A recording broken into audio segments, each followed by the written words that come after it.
നമ്മുടെ കർക്കിടക മാസം ഇങ്ങനെ പോയിക്കൊണ്ടിരിക്കുകയാണ്. അപ്പോൾ നമ്മുടെ കർക്കിടക മാസത്തിൽ നമ്മൾ ശ്രദ്ധിക്കേണ്ട കുറേ കാര്യങ്ങൾ, നമ്മുടെ ആരോഗ്യം സംരക്ഷിക്കേണ്ട ഒരു ടൈമും കൂടിയാണ്. അപ്പോൾ നല്ല ഭക്ഷണങ്ങൾ കഴിക്കുക, നല്ല തണുത്ത ഭക്ഷണങ്ങളൊക്കെ ഒഴിവാക്കുക, ചൂടോടുകൂടിയുള്ള ഭക്ഷണങ്ങൾ കഴിക്കുക. പിന്നെ ധാന്യങ്ങൾ, അതുപോലെ തന്നെ പച്ചക്കറി കൊണ്ടുള്ള സൂപ്പുകൾ, പിന്നെ നമ്മുടെ എണ്ണയൊക്കെ ഒഴിവാക്കിയിട്ട് നമ്മൾ നെയ്യ് കഴിക്കാൻ വേണ്ടി ശ്രമിക്കുക. നെയ്യ് എന്ന് പറഞ്ഞിട്ട് ദഹനത്തിന് വളരെ നല്ലതാണ്. അപ്പോൾ ഉച്ച ഊണിൻ്റെ കൂടെ ഒരല്പം നെയ്യ് കൂട്ടിയിട്ട് കഴിക്കാൻ വേണ്ടിയിട്ട് ശ്രമിക്കുക. പിന്നെ ഏറ്റവും നമ്മൾ അതിൻ്റെ കൂടെ കഴിക്കേണ്ട ഒന്നാണ് ജാപ്പി എന്ന് പറയുന്നത്. അതായത് നമ്മൾ ചായ കാപ്പിയൊക്കെ ഒഴിവാക്കിയിട്ട് ഈ കർക്കിടക മാസത്തിലൊക്കെ ജാപ്പി കുടിക്കാൻ വേണ്ടിയിട്ട് നമ്മൾ ശ്രമിക്കുക. അതുപോലെ തന്നെ നമ്മൾ പ്രഭാത ഭക്ഷണത്തിന് ശേഷം ഉച്ചഭക്ഷണം തമ്മിൽ 4 മണിക്കൂർ ഒരു ഗ്യാപ്പ് ഇട്ടിട്ട് കഴിക്കുക. അതുപോലെ തന്നെ വൈകുന്നേരത്തെ ഫുഡും, അതുപോലെ തന്നെ കർക്കിടക കഞ്ഞികൾ, പച്ചക്കറികൾ, അങ്ങനെയൊക്കെ നല്ല നല്ല ഫുഡുകൾ കഴിക്കാൻ വേണ്ടി ശ്രമിക്കുക. അപ്പോൾ ഇന്ന് നമ്മൾ ഉണ്ടാക്കാൻ വേണ്ടി പോകുന്നത് കർക്കിടകം സ്പെഷ്യൽ ജാപ്പിയാണ്. അപ്പോൾ അതെങ്ങനെ ഉണ്ടാക്കുന്നത് നോക്കാം. ജാപ്പി ആക്കേണ്ട സാധനങ്ങൾ എന്തൊക്കെയാണെന്ന് നോക്കാവേ.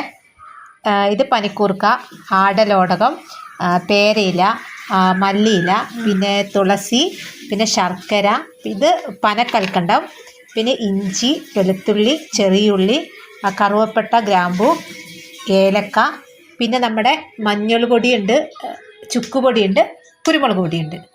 ഞാനെടുത്ത് അതിലേക്ക് ചെറിയുള്ളി, ഇഞ്ചി, പിന്നെ വെളുത്തുള്ളി, ഈ ഇലകളെല്ലാം കൂടെ നമ്മൾ മിക്സിയിലേക്ക് ഇടണം.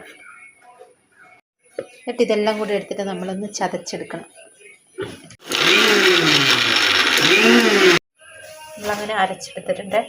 കലത്തിൽ 2 ഗ്ലാസ് വെള്ളം ഒഴിച്ചിട്ട് അടുപ്പിൽ വെക്കുക. ഇനി നമ്മൾ അരച്ച കൂട്ടെല്ലാം കൂടെ അതിലേക്ക് ഇട്ട് കൊടുക്കുക. നമ്മുടെ ഏലക്ക, പിന്നെ കറുവപ്പട്ട, ഗ്രാമ്പും കൂടി ഇട്ട് കൊടുക്കുക. ഇത് നല്ലപോലെ തിളച്ച് വരണം. ഈ തിളച്ച് വരുന്ന നല്ലപോലെ തിളച്ച് വരുന്നുണ്ട്. നമുക്ക് ശർക്കര, പിന്നെ ഇത് പനക്കൽക്കണ്ടം കൂടി ഇട്ട് കൊടുക്കുക. ജാപ്പി ഇങ്ങനെ തിളച്ച് വരുന്നുണ്ട്. അപ്പോൾ അതിലേക്ക് കുറച്ച് മഞ്ഞൾപ്പൊടി ഇട്ട് കൊടുക്കുക, ചുക്കുപൊടി, കുരുമുളക് പൊടി. ആവി കാരണമാണ്. സമയം ഒന്ന് മൂടി വെക്കുക. തിളച്ച് വരുന്നുണ്ട്. ഇനി ഇതിലേക്ക് നമുക്കൊരു ഇത്തിരി നുള്ള ഉപ്പിടാവേ, 5 ഉപ്പ്.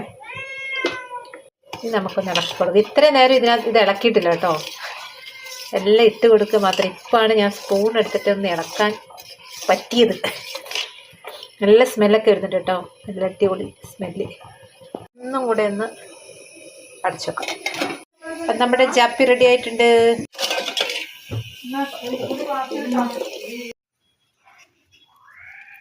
അങ്ങനെ ഒരു ഗ്ലാസ്സിലേക്ക് കുറച്ച് ഒഴിച്ച് നോക്കാം.